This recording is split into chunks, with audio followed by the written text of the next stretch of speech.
The overall goals of this combined in vitro in silico lung cancer model are to study the sensitivity of non-small cell lung cancer targeted therapies and to predict the efficacy of new substances.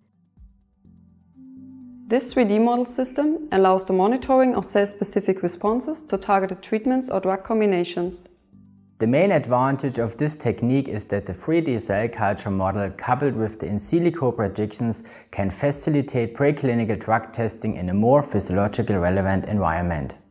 The implications of this technique extend towards the therapy of different tumor entities, as it can be used to optimize drug response predictions based on specific mutational backgrounds.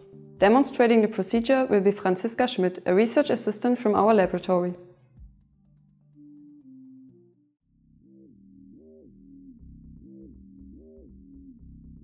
To set up a dynamic culture, begin by culturing the tumor model under static culture conditions in a cell crown at 37 degrees Celsius and 5% CO2 in a conventional incubator.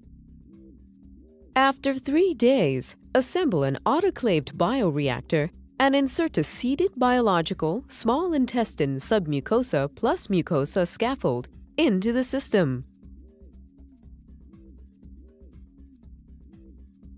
Next, add 45 milliliters of rPMI supplemented with the appropriate amount of FCS to a flask and connect the needle-free sampling device to the tubing system between the bioreactor and the flask of medium.